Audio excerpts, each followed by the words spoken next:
Nigel, often known as the Cable Doctor, the Manchester shows turn out to be quite special for us at the Home Entertainment Show here. I noticed also that you've won quite a few awards with the recent What Hi-Fi Awards, so a fantastic achievement. But part of the Cable Doctor that you're sort of renowned for answers a few questions and queries, and we often get asked about cables and is it important to run those in. So maybe you can give us a bit of your thoughts on those questions. Well, yes, we can, yes. This is our official line on this is a phenomenon that we are prepared to accept happens. Which it does. Which sounds like a bit of a cop-out. There are many theories as to why cables change as you run them in. But nothing that we can conclusively prove yet. We think that typically a cable needs about 100 hours use before it reaches the point where it's performing at its best. New cables can sound slightly bright and slightly mechanical, and this disappears over a period of about 100 hours. Now, it gets a bit more involved than that, because what we have done through experimentation is found that music with a lot of high frequency energy in it also makes tends to burn cables in slightly faster. So drum and bass enthusiasts tend to burn their cables in slightly quicker than classical enthusiasts do.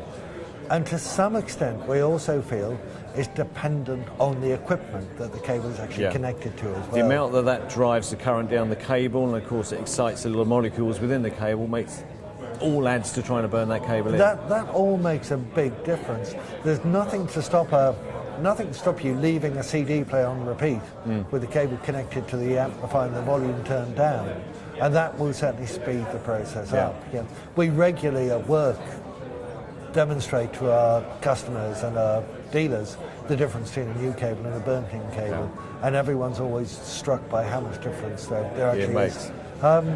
We don't offer a cable burn-in service, but we do think this is something when we talk to our customers can hear the differences, and it's an interesting journey. I think, They should certainly build that into the system. And of course, the other thing on your cables is they're clearly labelled for directionality, and some will think, well, that's just nonsense, doesn't make a difference, but of course it does. It does make a difference. In our experience, every cable is directional in as much as it will sound different depending on which way you connect it.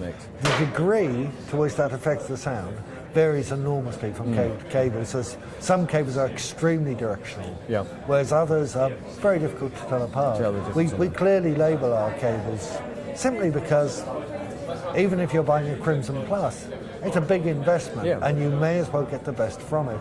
And once again, with any hi-fi system, attention to detail is what makes the system work, what makes the system communicate, and what makes that system a thing of enjoyment and pleasure. And that's the key, actually, enjoyment and pleasure out of everything you use within the system.